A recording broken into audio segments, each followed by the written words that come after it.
I want to share with you a topic which is now, since a couple of years, coming more and more on my desk. I work worldwide.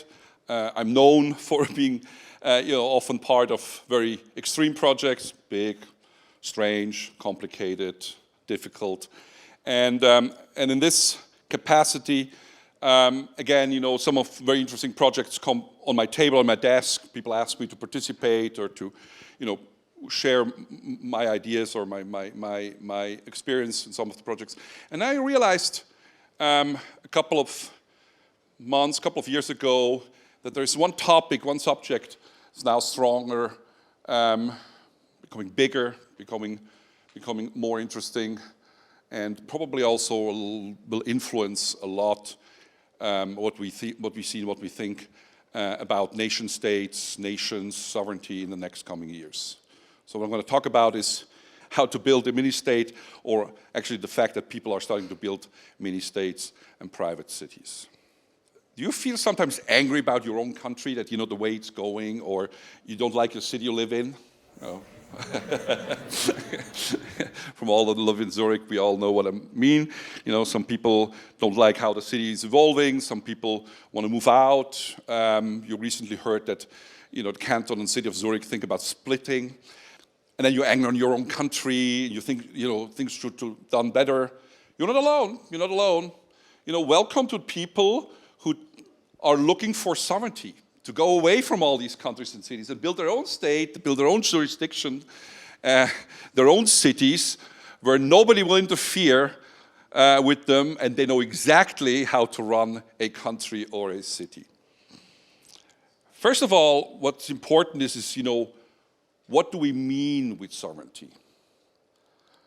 Sovereignty, as you know, is the idea that, I'm as a country, I'm sovereign. Other countries will recognize me. I can issue passports. I have a flag. I can participate in Olympic Games, and so on and so on. But sovereignty also means, of course, I can try to create my own idea about socio-economic, socio-cultural issues. I can run my private city without interference. I could probably abolish democracy or other political systems and create a new system. So all these ideas of trying to create new city-states, mini-states, sovereign jurisdictions, special zones, is something which now, after a quite, easy phase after World War II towards 20 years ago or 10 years ago, where the nation-state was very important, is now gaining momentum. And I want to show you a little bit how to structure this, who is doing this, and what to do with this. First of all, a couple of projects. I don't want to bore you with tons of projects, and as said, I'm not talking about my projects. So I give you just 3 examples so you understand a little bit better what I mean. This is a view of of course, model of a master plan of a private city on an island off the coast of Africa. I can't tell where it is. So here, the people think that they can create a private city on 2 square kilometers, about the size of Monaco, and create a city which is run by a limited company, not by democracy or democratically elected people, but by a limited company who has a contract with you as a citizen, or as a customer, better, citizen is not true, and then they have to fulfill the contract, otherwise you sue them. So there's a constant idea that you as a customer sue this city and basically demand payment compensation if, I don't know, the swimming pool, the communal swimming pool, well, communal is the wrong word, right? The swimming pool is not nice enough, or, I don't know, in the morning, the streets are not perfectly clean. You sue the city company. There's another project. This one, I can say where it is. It's Prospera on the island of Roatan of Honduras. That's a project which has been also in the news already, so it's not a secret project. I'm only indirectly involved in this, not actively. And this is, for example, the idea that on an island of Honduras, you can create your own little mini-state, which is semi-sovereign. Now, semi-sovereign means, of course, you cannot issue your own passport. Nobody will accept them. When I was young, actually, I did these kind of, some of you probably did this too, these kind of, fantasy lands where you have like, your own passport or so, your own land, and basically try to travel with it. It doesn't work. So anyway, this idea here is, of course, to create a special zone with a lot of own laws and own rights within the state of Honduras, which of course still runs foreign affairs or defense or so. Now, after these two images, you might think, oh, okay, I know where it's going to go. These are the typical, special islands or special cities for rich people. It's actually not true. Many of these projects go for a total diverse audience or diverse goals. This is an example, the third one here, looks a little different, right? Is actually also in Honduras, Ciudad Morazan, and it's also a special zone. Honduras has a law which enables to create these type of special zones, although the new government who was just elected recently want to end this. So, if you do mini states or private cities like I do, you live a dangerous life. So this one is actually lower middle class. It's for a lower middle class. It's an incredible success. It's totally oversubscribed. Many people from the region move here. Again, it's a private city, no government, private company. You're the customer in the private city. And guess what? All these people who move here from lower middle class, Honduras and lower middle class, say, great, for the first time as a female, I'm not being touched and grabbed all the time. And if I go to the police, they actually take my complaint serious and don't want bribe money or touch me also as well in the police station. Here is serious. The small shopkeepers here basically say, for the first time, I'm not being robbed every second day, because it works actually. So again, all these projects, and some of them are crazy, some of them naive, some of them are grandiose, some of them are plain stupid, but some of them are interesting and worth looking at. Why now? I was mentioning this a little bit. After a quiet phase, after World War II, and then also after the fall of the Berlin Wall, and sorry, I don't want to do a history lesson here, but they're all so young here. You probably just remember, I don't know, Germany's World Cup win or so. Anyway, quietness, where nation state became very important. We just had a conversation in the speakers room, for example, on the Balkan, these new countries. Okay, so nation state becomes very important. But now in recent years, people start to be questioning this, because we see cracks in nation states. We see, socioeconomic difficulties. We see political difficulties. Unable to reform, and other issues. And when people start to think, okay, there might be an alternative form.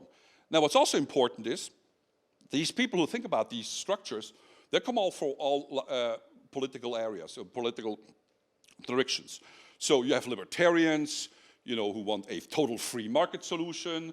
You have, very left anarchists who want anarchistic solutions, basically, to be away from any kind of state or governmental oversight, and then make my own thing. And then, of course, you have all in between who probably trying to do, special zones with some kind of special benefits or so. So it is a time now where we question many achievements we had in the last 100 or 200 years, and people start to look for alternative solutions. Now, what structures are there? And a little bit of a taxonomy of special zones. Of course, you have, what I mentioned already, semi-sovereign cities and areas. So this is something where many of these projects are located. Basically, the idea that I'm still with a sovereign country, I cannot have 100% sovereignty, I cannot issue passports, I have a host country, but within this country, I'm creating my own zone, my own city, my own little land, which is semi-sovereign. So I try to be as free as I can. Then you have sovereign states. Some people are going for the big one, for the really, really, really cool stuff. I create my own country. And there's been legions of people who are, for example, they're looking for, the expression for this is terra nulla, basically areas in the world which nobody claims it. There used to be quite of them now, in the times of Google Maps and airplanes, there aren't that many, but there's still some, border disputes between countries, or submerged islands. These are basically islands who are not really on the surface of a sea. They're probably just, the surface just when there's low tides or so. And people were doing all kinds of crazy stuff. They were doing, one group brought stones on a submerged island to lift it over the sea level and then claim it's a new island. And nobody claims it, so we claim it's our new country. Of course, the neighboring country of Nauru, this was in the Pacific, sent 5 soldiers in there, plant a flag on it, and this thing was done within 2 minutes. Again, life as a city and state makers of private cities and semi-sovereign states, you live a dangerous life. So anyway, then some people say, hey, this idea of physical land is totally stupid. I'm going to do a network state, a virtual state. And some of you were following the metaverse idea. Many people said, okay, the metaverse will enable people to create countries which are sovereign. You have passports and everything, but they're in the virtual world. So you go with your avatar in a virtual land, and this is actually a country. And with immigration, with laws, with taxes and all stuff. So we don't need this physical element anymore, which is difficult to obtain. You have to bribe a country, you have to buy land from a country, you have to deal with the UN, you have to deal with the Americans, you have to deal with, with other people who take the land away from you. So let's do this on a virtual level. And then, of course, and this is the irony of this whole thing, then the governments realized, oh, if people want special zones, special jurisdictions, we as governments create them as well. Why not? So just create our own little special zone and special city within our country. Some of you know these projects like NEOM in Saudi Arabia, which basically is a large area of a new country within Saudi Arabia. I worked on NEOM, and it is like a mini state with its own law, own books of law. Very, very interesting side effect. For example, women and men are completely equal in NEOM by law. So, women can drive, women can do whatever they want, which in Saudi Arabia in reality is not the case. In NEOM it is. So, probably NEOM will one day take over Saudi Arabia, who knows. Other countries as well, they're looking for special economic zones or special zones within their own country and create their own, mini Singapores or mini Hong Kongs or mini Samnauns somewhere as they please, because they realize probably, I cannot reform my country anymore, so I create somewhere a little mini state or a mini semi-sovereign state where I can basically, do things or make things better. So, by now, I hope you got some appetite now, basically, and say, hey, that's for me. That's for me. What Thomas can do, I can do easily. That's super easy. Before breakfast, with a good night's sleep, I'll get up, eat my muesli, and create my state. Okay, here's the tips. Here are some tips from the pros. Okay. Very simple. I have only a couple more minutes, I'm sorry. So I prepared something which is your first guidance to create your own private city or own state. Now listen carefully. I want all of you to create a mini state by tonight, 10 p.m., okay? Send it in to me. Okay, first what you have to ask yourself is the level of sovereignty. You say, is it low? Means, yeah, I'm okay actually with my host. I like Switzerland, but I hate this and this. So I'll create a little bit of an area somewhere in the canton of Jura which has certain laws which don't apply, I don't know. There's no taxes, or there's no SPB, or whatever. So, I have a little bit of exceptions from it, all right?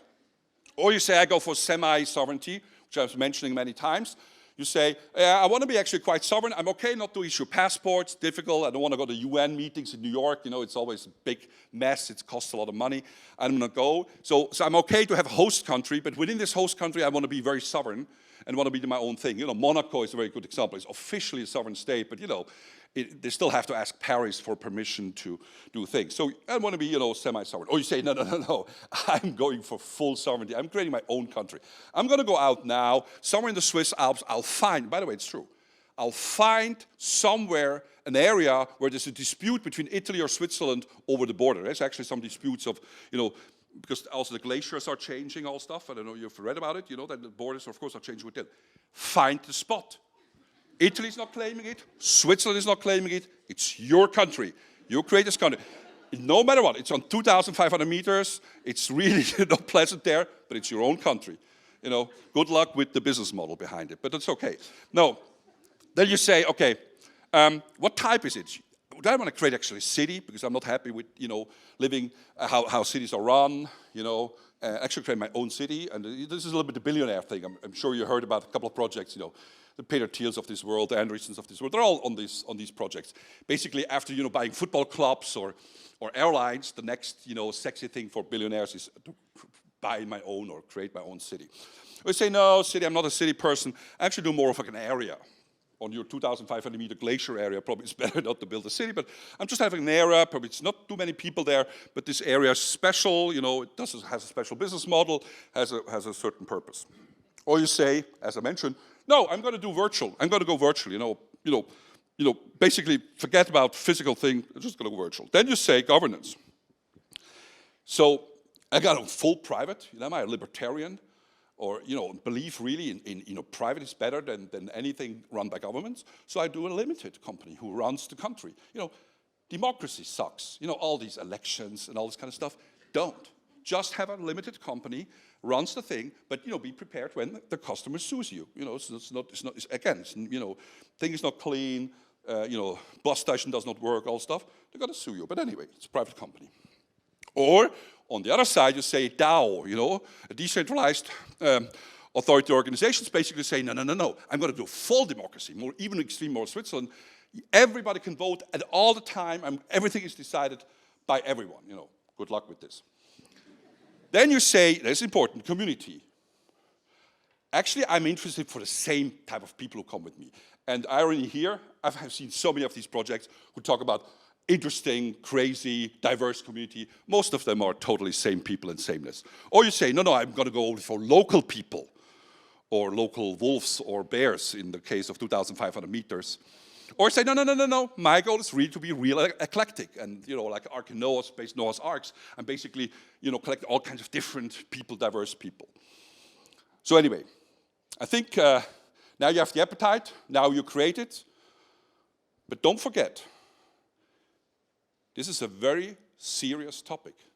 And all these projects and all these thoughts will challenge democracy and will challenge the way how we structure our nation state. And we need to have this discussion now.